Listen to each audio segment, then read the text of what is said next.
pessoal, acabou de chegar. Você está indo embora? Não, estava indo embora. Está passando por aqui? Não, mas acho que o programa está começando agora. Então agora você tem que ficar. Então eu vou ficar. Pessoal, boa noite. Estamos inaugurando hoje o primeiro programa do Cueca Apertada. Apresentando o professor Alfredo e eu, José Renato Carola. Espero que vocês gostem do nosso programa. A gente vai falar nesse programa e nos próximos programas de assuntos sempre palpitantes e de uma ótica diferente. Ao vivo, a cores, sem edição. Ele não sabe o que eu vou dizer, nem eu não sei o que você vai falar. E muito menos o nosso astronauta. E eu também não sei o que eu vou falar ainda. Não. A gente está com a audiência em todo mundo, aqui no Brasil também. Inclusive na estação espacial. Na estação espacial, menos nos jogos do campeonato. Então hoje a gente vai estar falando, temos um convidado. Temos um grande convidado conhecido que já teve em várias edições de programas e ligado ao eco, à ecologia. Ele é um economista, autor de livro e veio aqui nos prestigiar. Então a gente vai começar hoje o programa. O nosso primeiro tópico, quando a gente voltar do break, vai ser primeiro o tal do Wikileaks. O que é o Wikileaks? Esse site aí que está mexendo com os segredos, com as combinações e com a segurança mundial, né? O que esse site veio trazer? Nosso segundo assunto vai ser a nossa eleição, que é esse assunto palpitante e que está todo dia aí na nossa mente, todo mundo preocupado quem vai ser o nosso próximo presidente. O terceiro assunto, aí sim, vamos entrar forte com o nosso convidado, vai ser a sustentabilidade. A gente vai estar falando da mudança da matriz energética da Europa. E o nosso quarto assunto, qual que vai ser, professor? Vamos ver aqui, ó. Será que aquele é o fundo Blackstone? Vamos falar de Private Equity, uma modalidade de investimento que está começando aqui no Brasil, que promete mudar o paradigma, a forma como são vistos os investimentos, uma forma de investimento agressiva, e provavelmente vai dar uma chacoalhada aqui no nosso cenário de investimento, né? E finalmente não, ainda temos mais dois tópicos, se houver tempo, a gente não sabe se chega lá. A gente vai falar de uma entrevista que o psicanalista Flávio Gicovati deu na ocasião do lançamento do livro. Exatamente. Será que o homem consegue dar prazer à mulher? Né? Vamos discutir, e claro, sempre com a intervenção de vocês. O chat está todo o tempo ligado, esperando para vocês a contribuição e a participação de vocês, que nos dão muita informação. E finalmente vamos falar de alguns criminosos que tornam o trabalho da polícia mais fácil. Os incompetentes. Mais fácil. Os incompetentes, todos os anos têm incompetência. Tá bom? Então daqui a pouco a gente volta. Até mais. Até lá.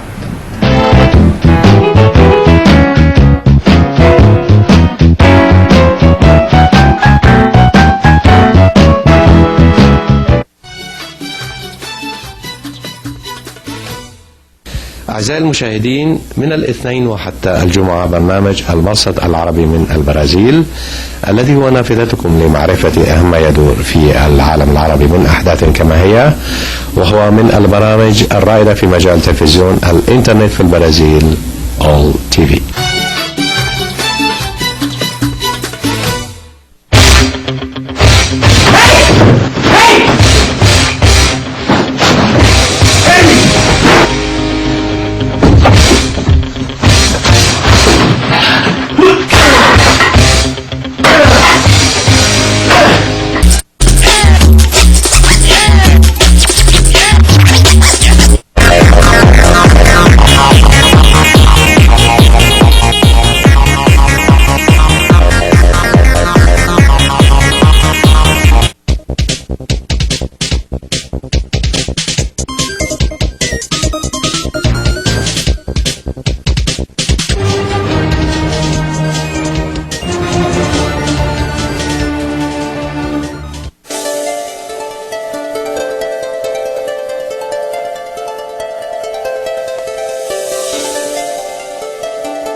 Bom dia, Brasil! É uma honra e um privilégio, caros telespectadores, estar com vocês aqui na OTV.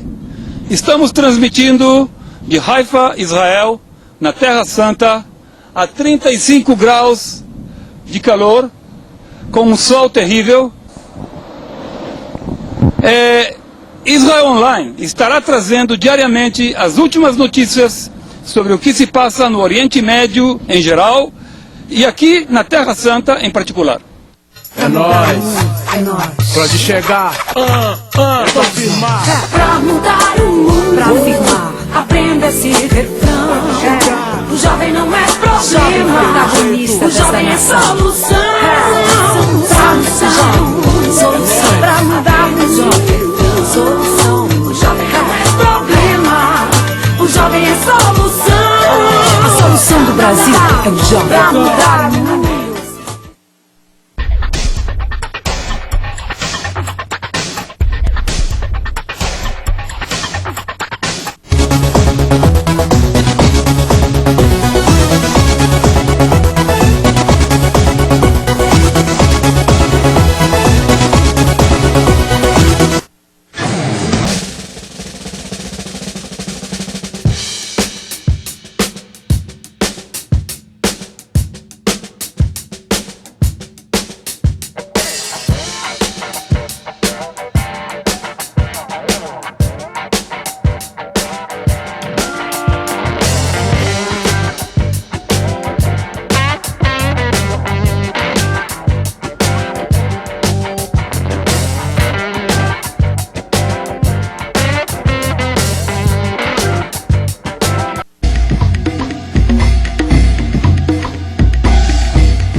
Pessoal, a gente está começando agora esse bloco falando do Wikileaks.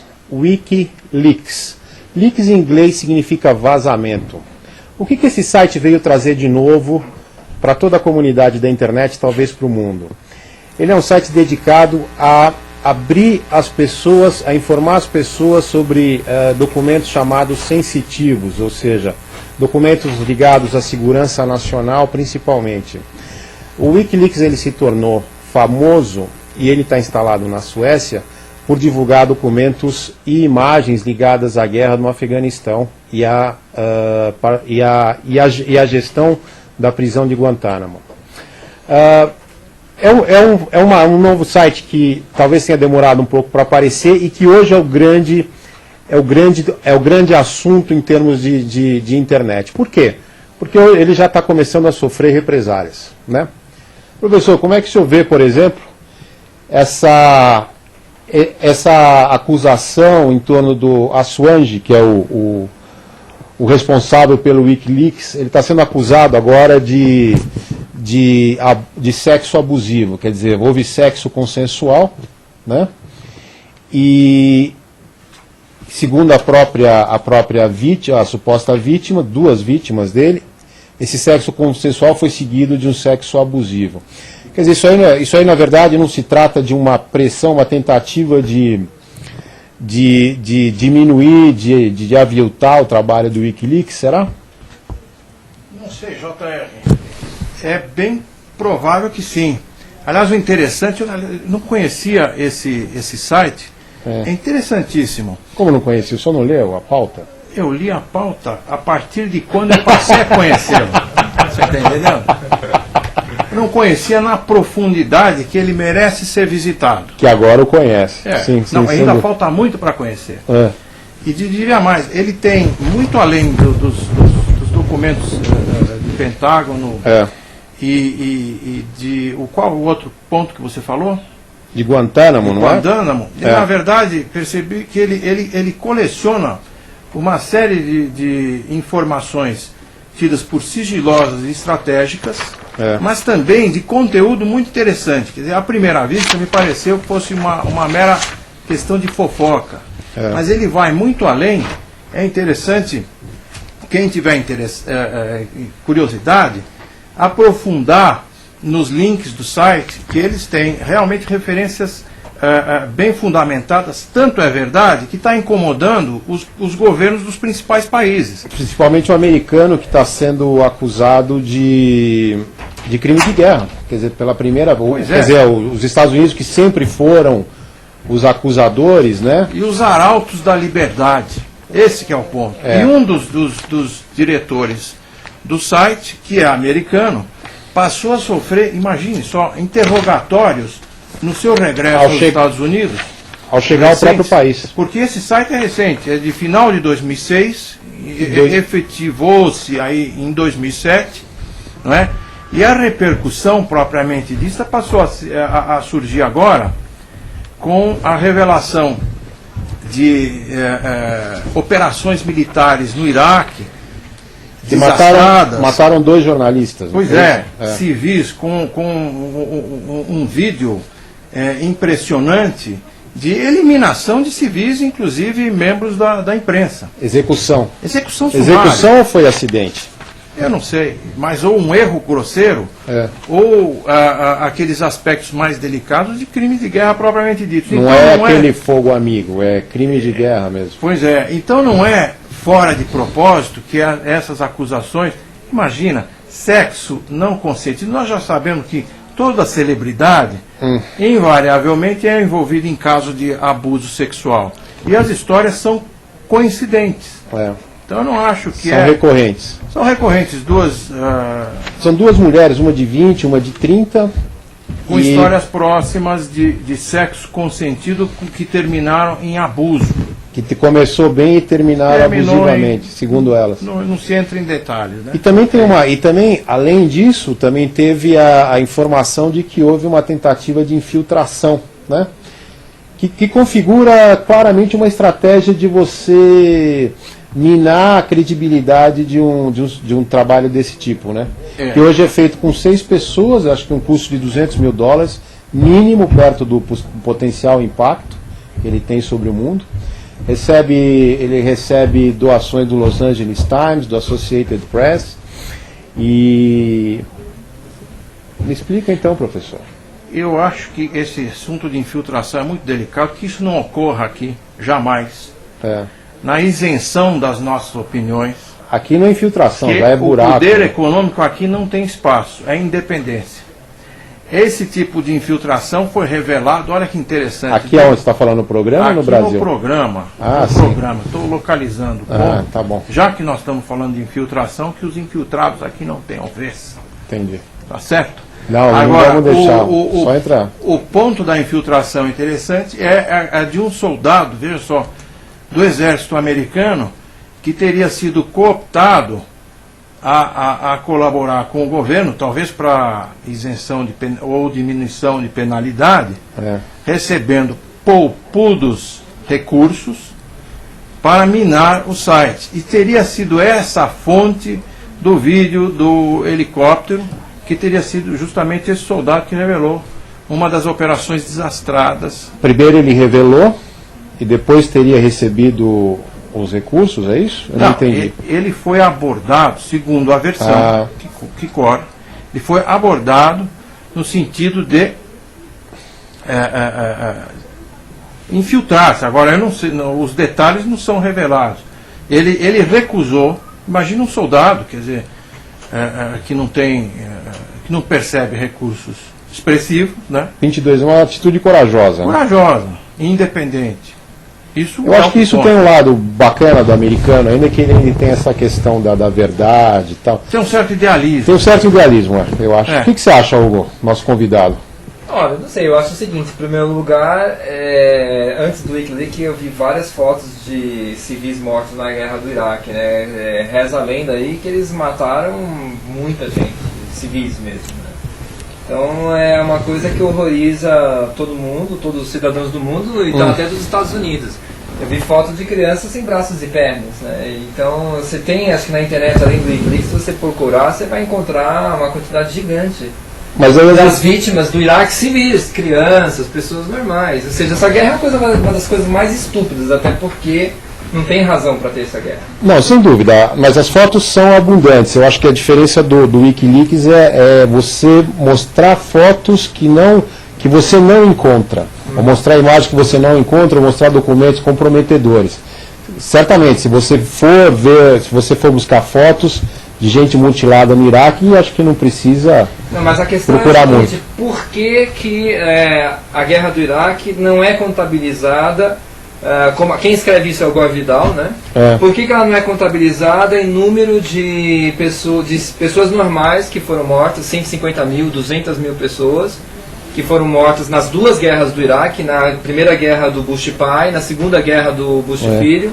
E por que isso não deveria causar uma revolução mundial, assim? São os nossos semelhantes que estão sendo mortos. Pois é, mas aí existe uma grande hipocrisia da discriminação. Enquanto que a guerra é por uma, aspas, causa justa, aspas, dá uma potência como os Estados Unidos, eu acho que esse marketing, por irônico que pareça, tenta justificar e consegue anestesiar uma boa parte da comunidade, não só americana, mas mundial. Então você supõe, quer dizer, que isso seja justificável, sabe-se lá por qual prisma, não é? É a guerra santa, do bem contra o mal, esse maniqueísmo... Não, é claro que tem uma contabilidade aí que as pessoas fazem inconscientemente, que uma vida ocidental, uma vida americana vale muito mais do que uma vida do Oriente Médio. Que absurdo. Outra coisa também... Você acha que isso não acontece? Você acha que as pessoas não pensam assim? Não, é um absurdo você dizer... Bom, isso acontece no mundo todo, né? Se você tem uma fatalidade ocorrendo com uma pessoa importante, tem um grau... Isso diferente. acontece, é interessante. Pessoal, às vezes você vê uma atriz que morreu, pronto, uma tremenda repercussão. Exatamente. E todo dia morre gente. Aí. São os seres que valem e os que não valem. Os que absurdo. são estimados em massa, e o have not. os terminam em massa, e os que têm a identidade revelada. Mas voltando à guerra do Iraque, eu queria falar um negócio que eu não queria esquecer. A popularidade do Bush pai caiu, e eu achava que era por causa dele ter feito a guerra do Iraque. Sabe por que caiu? Não foi porque ele fez a guerra, foi porque ele fez e perdeu a guerra. Na cabeça do americano, ele não conseguiu mostrar que ele ganhou aquela guerra. Não, e ele falou... Ou seja, é uma cultura de guerra. Mas eles têm uma cultura altamente belicista, Mas sem eles- dúvida nenhuma. Mas E eu acho eles- que o mérito do Wikileaks é esse. eu acho que houve um desvio, uma distorção do que era o papel de equilíbrio que os Estados Unidos tinham no mundo, né? Mas esse Que foi importante. Eu acho que na administração Bush foi distorcido. foi né? distorcido, mas ele foi abalado também pela eliminação de um oponente de peso, que era a antiga União Soviética. Então você não tem mais oponentes. Você tem a hegemonia. Eu acho que agora você tem hoje você já não tem um cenário bipolarizado. Hoje você tem distribuído e tem a China, que é a grande incógnita, né? Mas o ponto que nós estamos levantando, quer dizer, e que daí a temática da guerra, é o interesse desse site, que vai muito além das imagens, porque ele procura revelar dossiês completos das operações militares, dentre outras, mas planos de governo e outros materiais tidos por comprometedores. Tanto é que tem chamado a atenção dos países a nível de governo e tem gerado esse tipo de reação que pode ser bem uma perseguição, como nós estávamos falando. Agora, é também o gosto, a informação pela informação. A que serviço isso? Não, a questão é, será que o Wikileaks, você divulgar isso, tem um impacto? Até onde vai esse impacto? Né?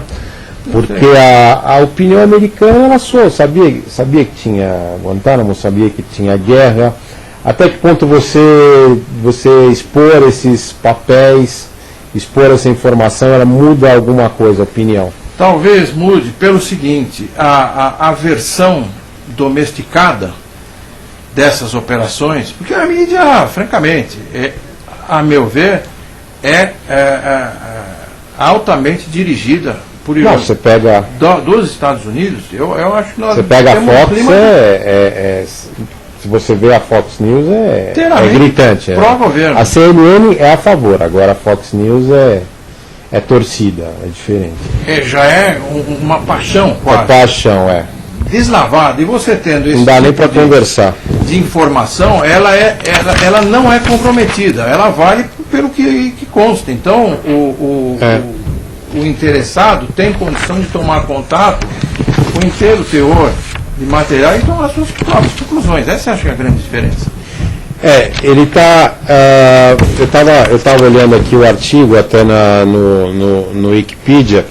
Ele tem hoje seis colaboradores, né, fixos e 800 voluntários. Quer dizer, 800 pessoas trabalham voluntariamente para que isso funcione. Ele tem um software todo especial que torna praticamente impossível você rastrear a origem da informação, a origem na internet da informação.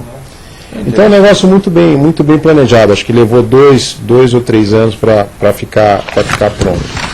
Agora, me parece estranho, no caso de acusação de sexo abusivo, que uma pessoa que esteja combatendo o poderio de um governo como o americano, com os seus bons e os seus maus momentos, que ele ia se dar o luxo de ter um sexo abusivo, como qualquer jogador de futebol aí. É uma história muito estranha, né, no mínimo. Ela é estranha, mas é difícil fazer pré-julgamento.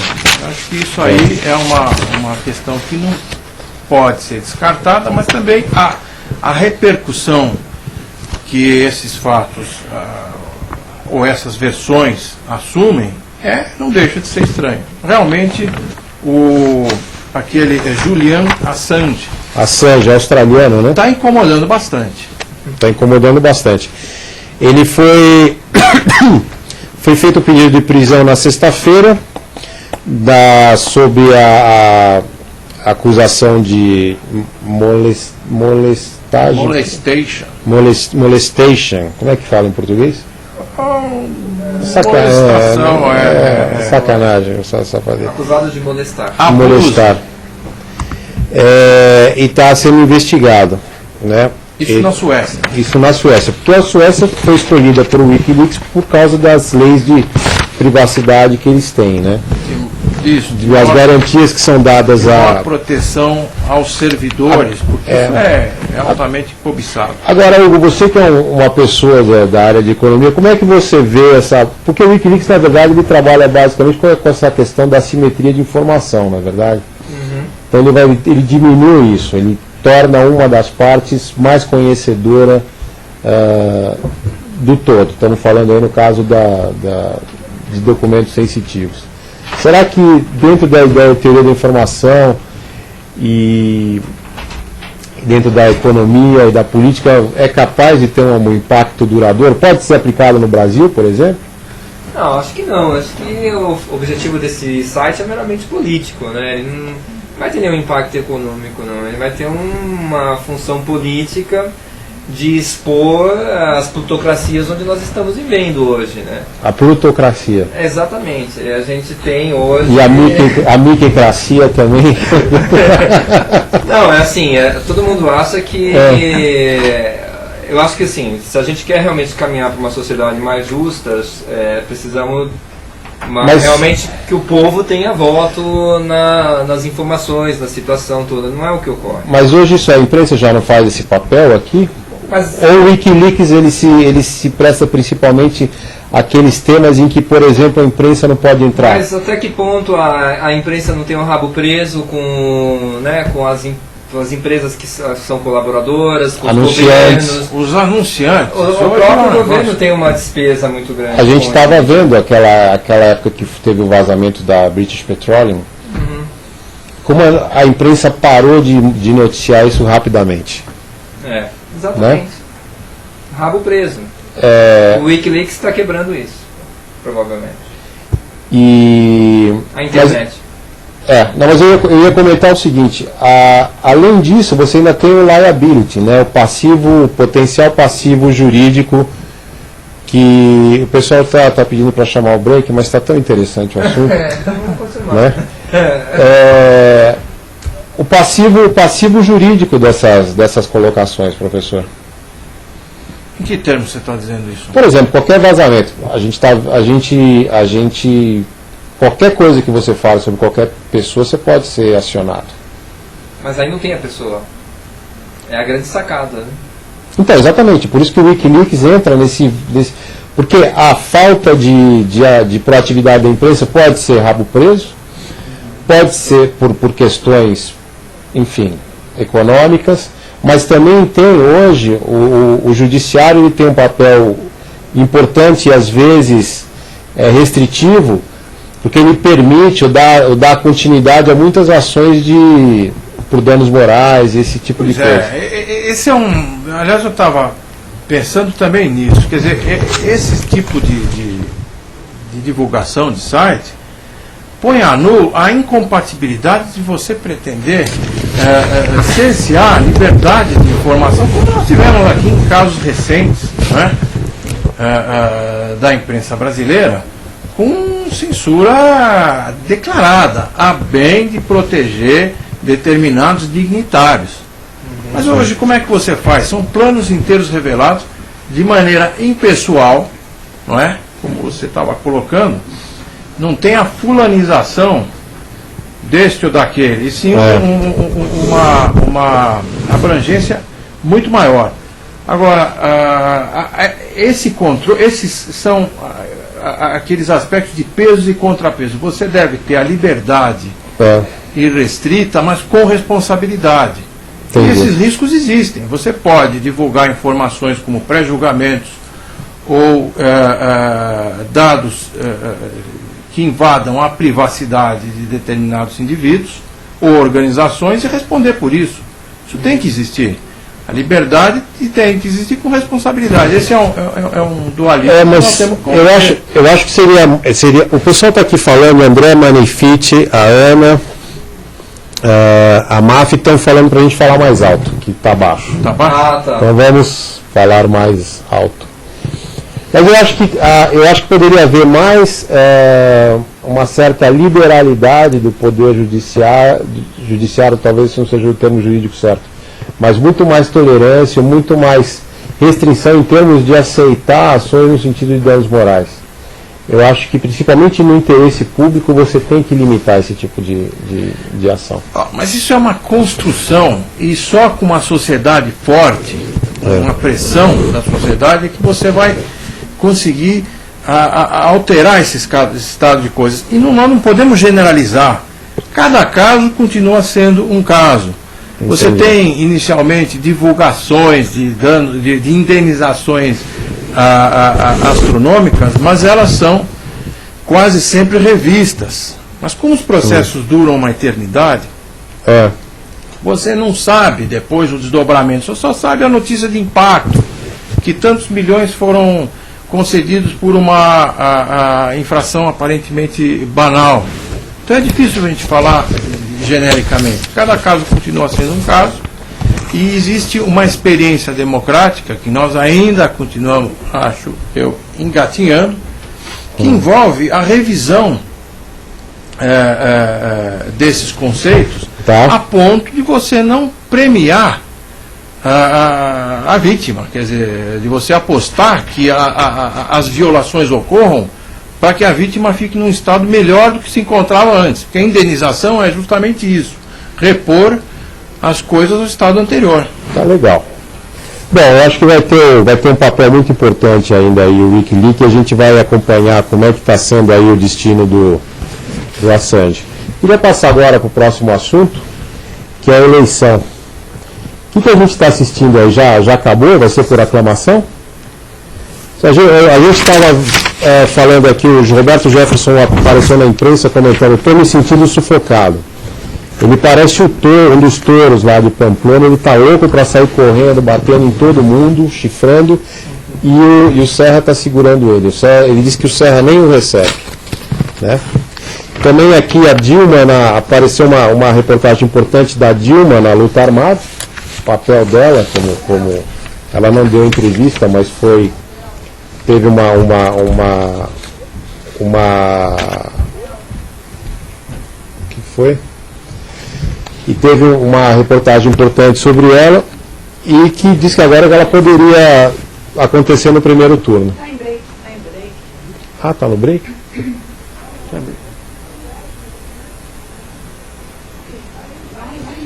Então, o que ele está falando agora? Ele começa a comentar que o Lula quer destruir a oposição, né? Ele fala que o PSDB deveria reivindicar a herança do FHC. Ele está totalmente insatisfeito com a campanha, propaganda, ele fala até da musiquinha, que é horrível mesmo, né? Depois de Silva vem o Zé.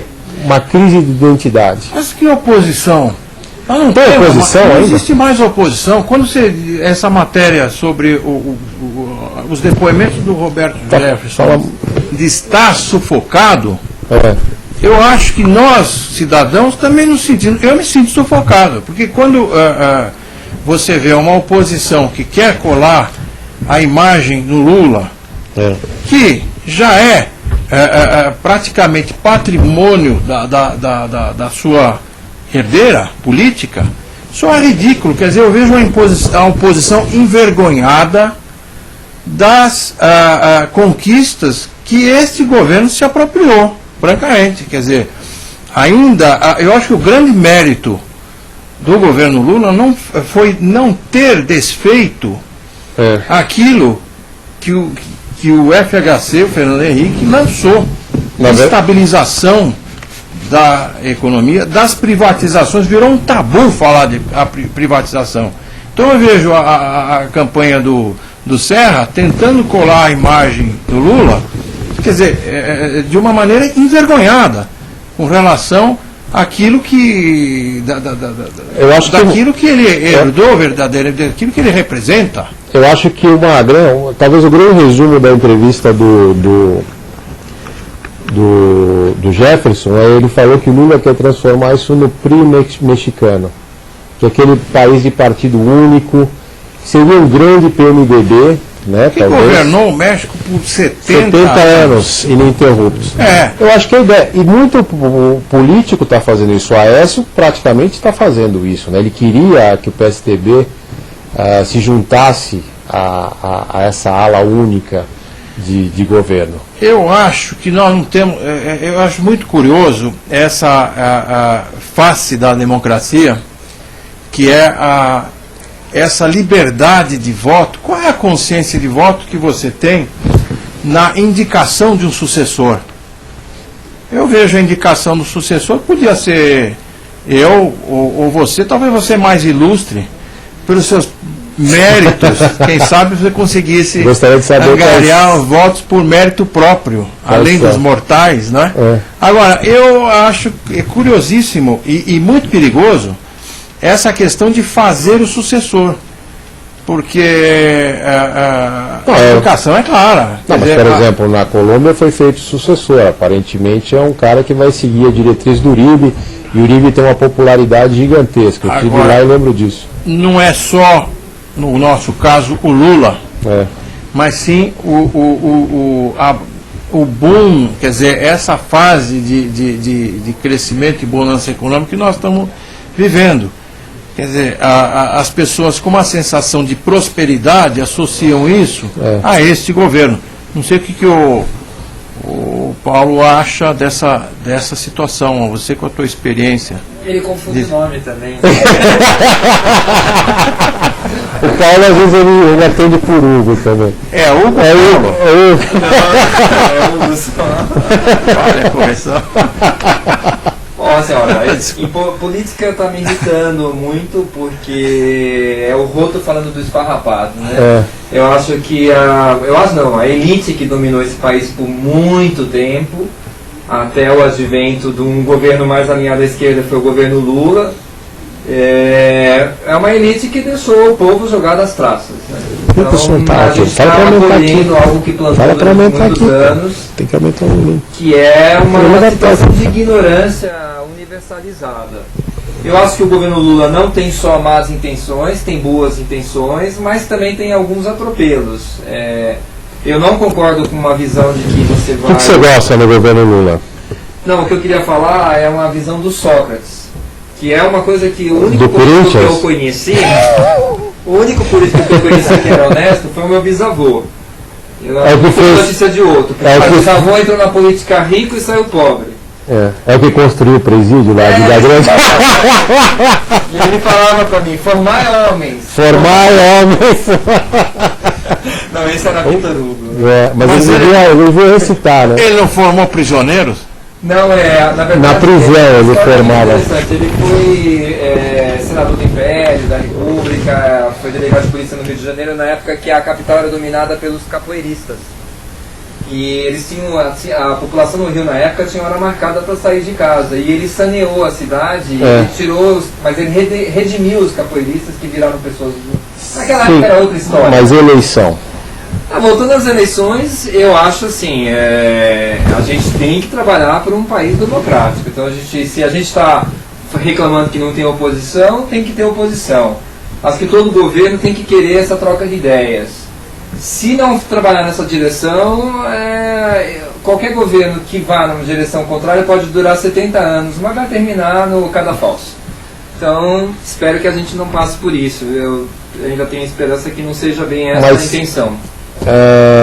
Se configurar essa eleição da Dilma, como parece que vai acontecer, ela não tem o mesmo carisma, não tem o mesmo poder de liderança, não tem talvez a mesma capacidade de agregar do Lula.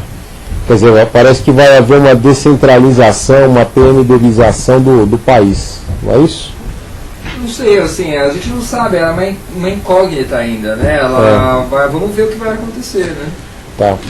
Eu acho que nós vamos enfatizar ou incrementar ainda mais o loteamento do poder que a gente vive, e não é só privilégio desse governo, dos anteriores também, é um sistema de patrimonialismo mesmo, onde os grupos privados se aliam ao Estado, alguns grupos grandes, não é?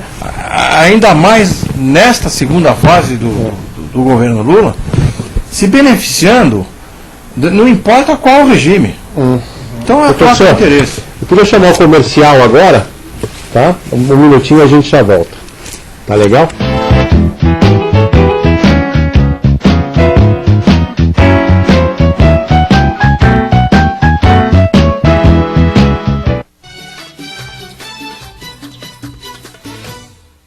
أعزائي المشاهدين، من الاثنين وحتى الجمعة برنامج المرصد العربي من البرازيل الذي هو نافذتكم لمعرفة أهم ما يدور في العالم العربي من أحداث كما هي، وهو من البرامج الرائدة في مجال تلفزيون الإنترنت في البرازيل All TV.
Bom dia, Brasil! É uma honra e um privilégio, caros telespectadores, estar com vocês aqui na OTV. Estamos transmitindo de Haifa, Israel, na Terra Santa, a 35 graus de calor, com um sol terrível. Israel Online estará trazendo diariamente as últimas notícias sobre o que se passa no Oriente Médio em geral e aqui na Terra Santa em particular. É nóis. Pode chegar. É pra firmar. É pra mudar o mundo. Pra firmar. Aprenda esse refrão. O jovem não é problema. O jovem é solução. Solução. Pra mudar o mundo. Solução. O jovem não é problema. O jovem é solução. A solução do Brasil é o jovem. Pra mudar o mundo.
Ô pessoal, estamos voltando aqui, só queria fechar o assunto.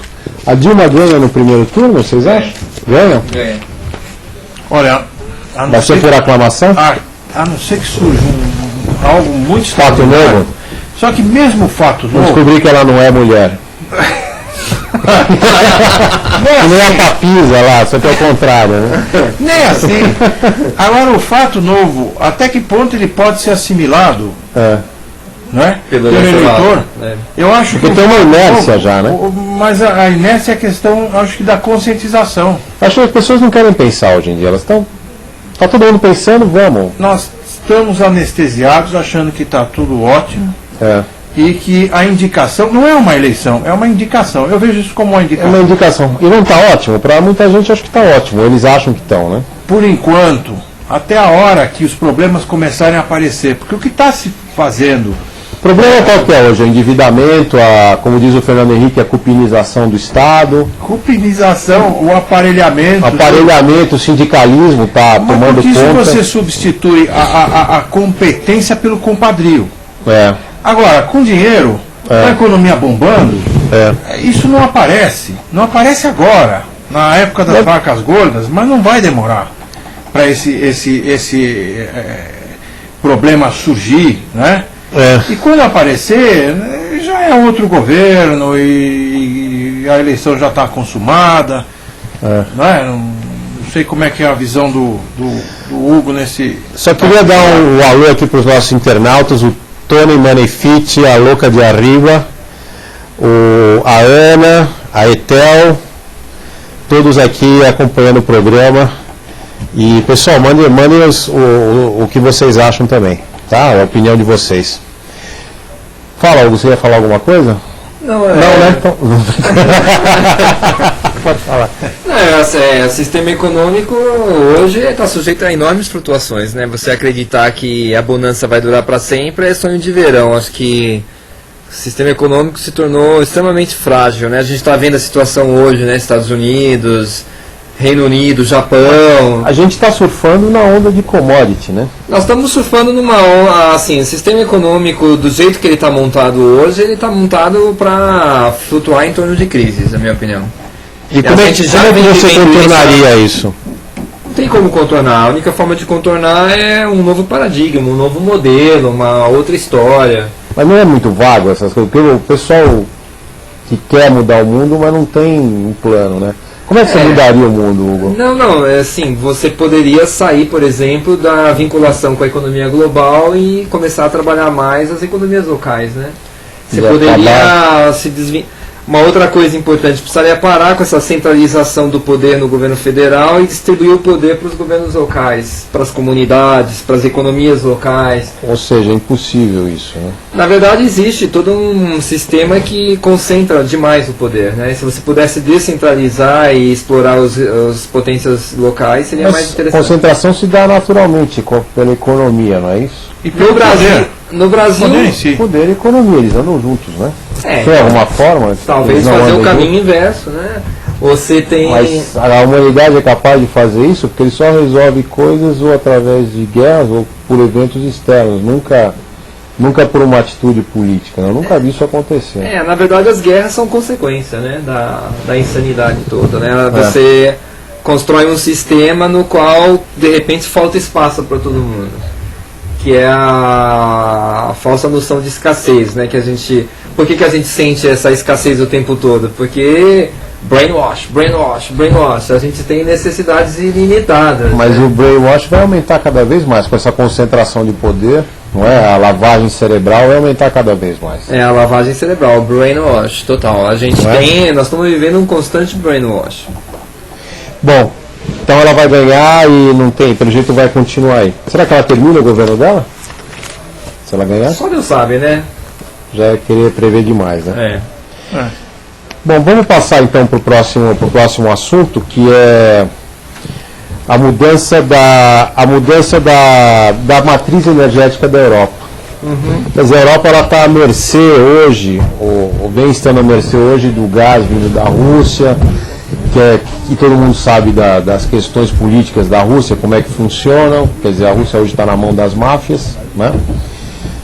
Em parte, pelo menos. E hoje a Europa parece impotente em termos de parar esse tipo de comportamento, de evitar esse tipo de comportamento. E agora ela partiu para a adoção em massa da energia limpa.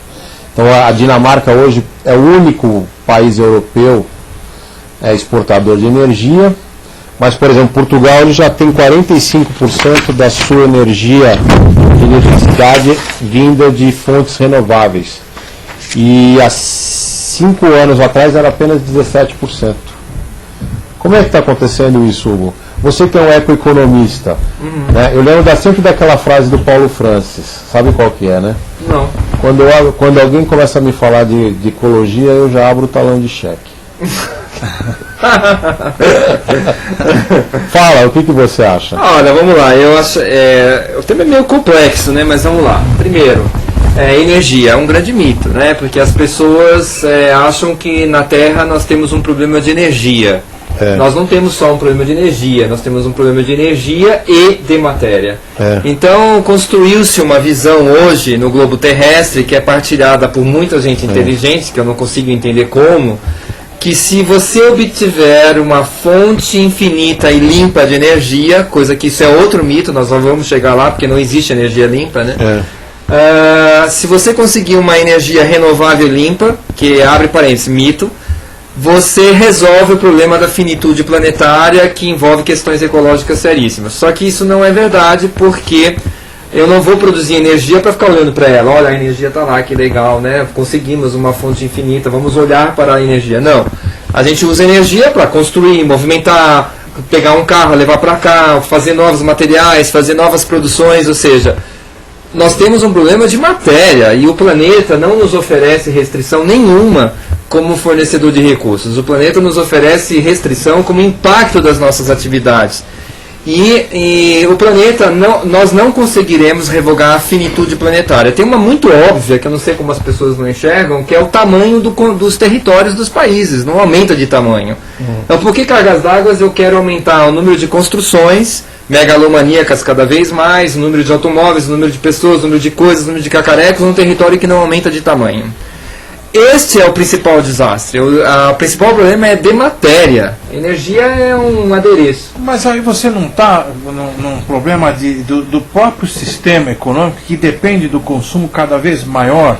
Exatamente. É um ciclo que não pode parar. Os padrões de... Então, em última análise, se é que eu estou entendendo,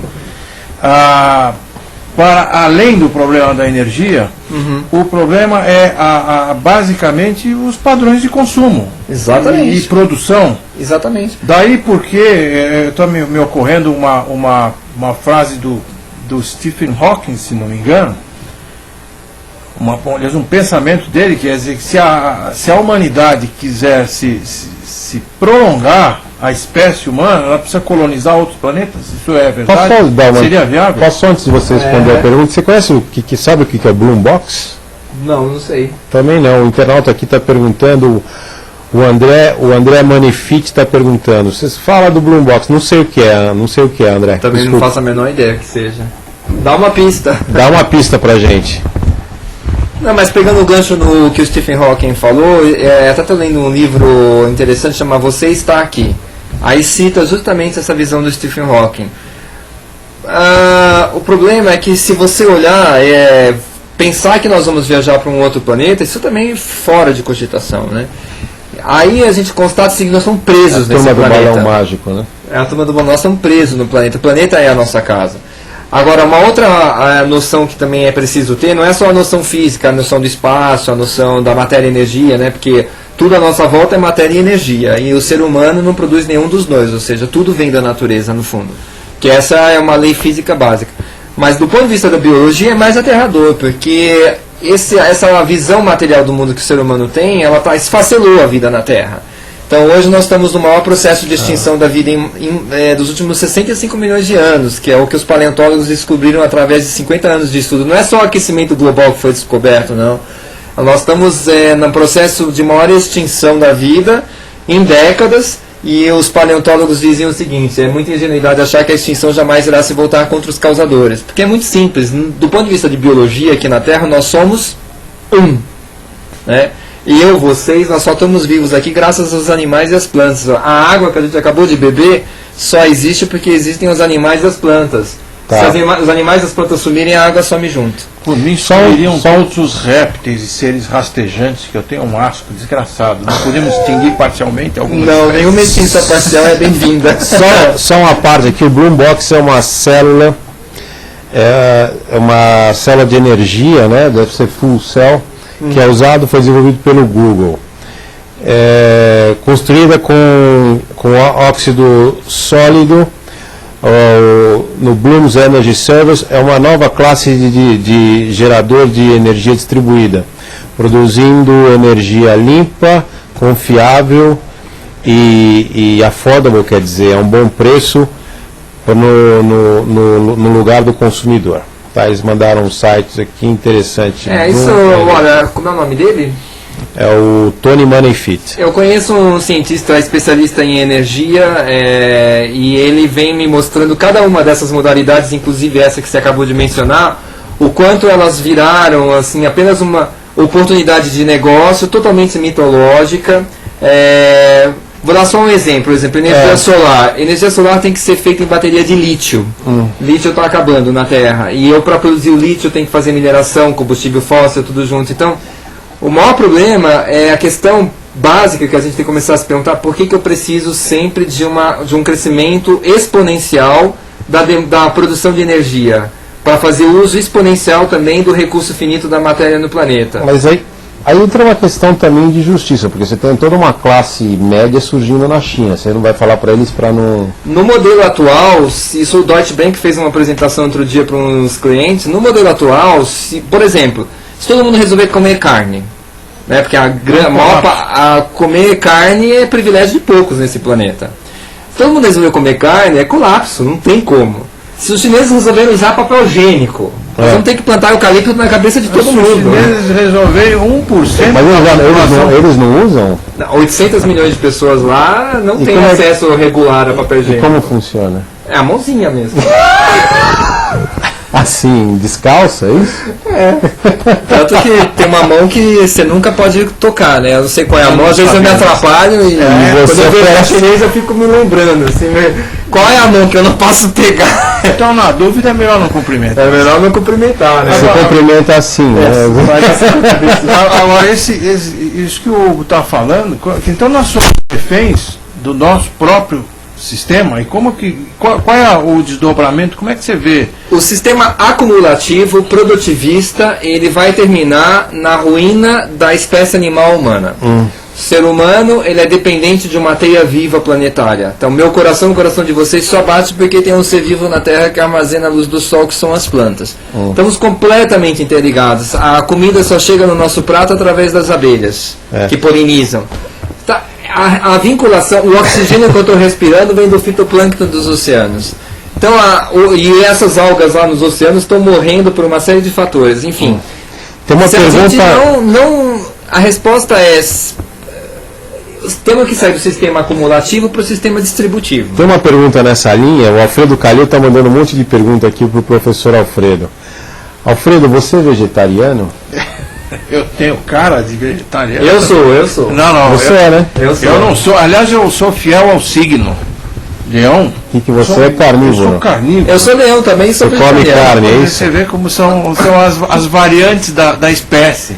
Mas eu sou um carnívoro que só não como mais carne por uma questão de controle aí sanitário. Mas colesterol, talvez. O problema da carne vermelha. Eu, por mim, comia todo dia. Não está comendo hoje. Hoje você não está comendo. Você é onívoro? Você é carnívoro também? Sou carnívoro. Eu não sou carnívoro, eu gosto de comer, eu sou onívoro. Como qualquer coisa. Bom, pessoal, então... talvez o pessoal que chegou agora, o Hugo é um reconhecido economista na área de ecologia, e ele tem um trabalho importante, um livro importante. O pessoal aqui do chat estava entrando agora, perguntou as suas credenciais. Como é que é o nome do livro mesmo? Economia, uma nova abordagem.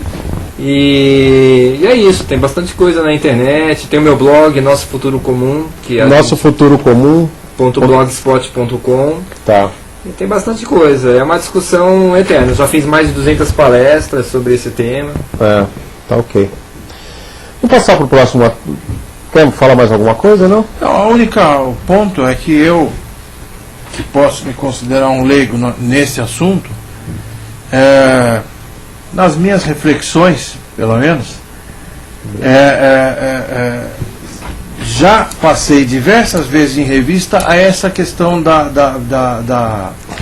crescimento, Tá. em termos de padrões de consumo.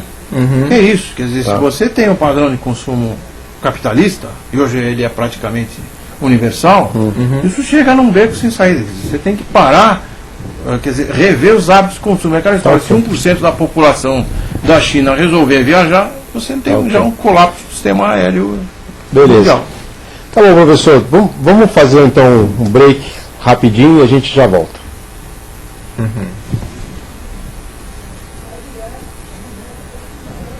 Vai direto? Aí é? Agora vai direto, então. Mudou. Tá bom. Ok, tudo bem, tudo bem. Legal. Não tem problema.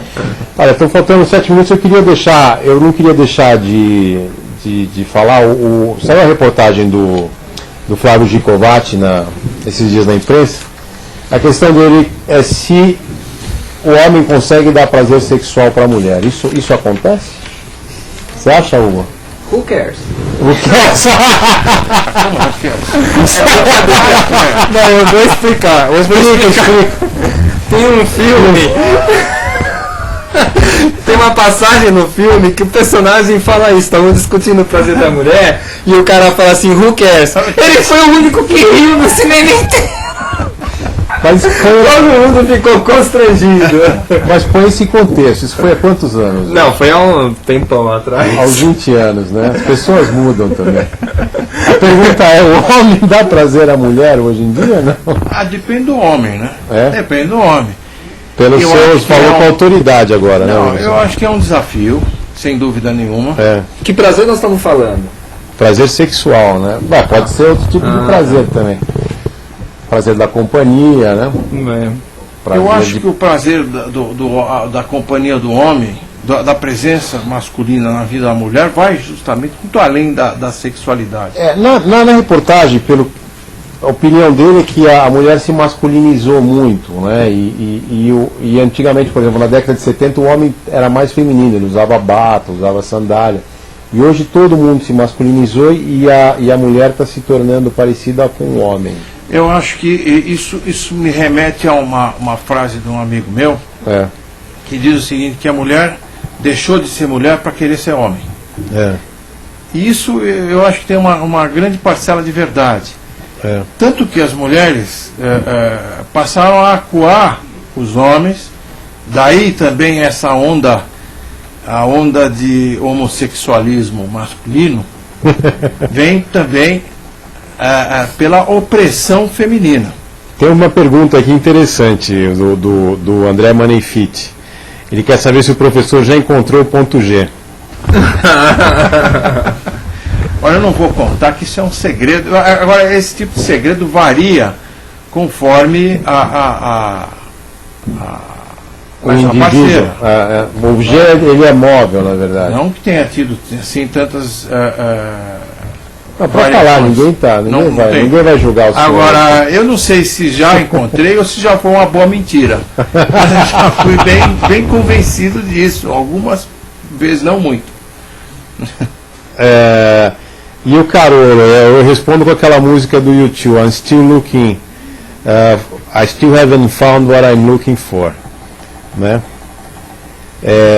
Eu acho que tem essa, ele diz também que o menino, que o menino deve, hoje os meninos não se tocam, né? Que haveria muito mais bissexuais. Meninos? Os meninos não se tocam, né? Como assim? Os meninos, as crianças jovens, ele não pode se Fazem um tocar. autoerotismo? Não, eles não se não é que não se tocam Não a se si tocam mesmo. entre eles. Não se tocam entre eles, exatamente. Porque eu acho que a matéria aborda a questão do preconceito. É. Se nós estivéssemos num mundo mais liberal, nós teríamos muito mais manifestações espontâneas sem que isso fosse confundido com o homossexualismo. É. Que existe um tabu de que homem não pode encostar em homem e tal. E as mulheres andam de mãos dadas sem problema nenhum.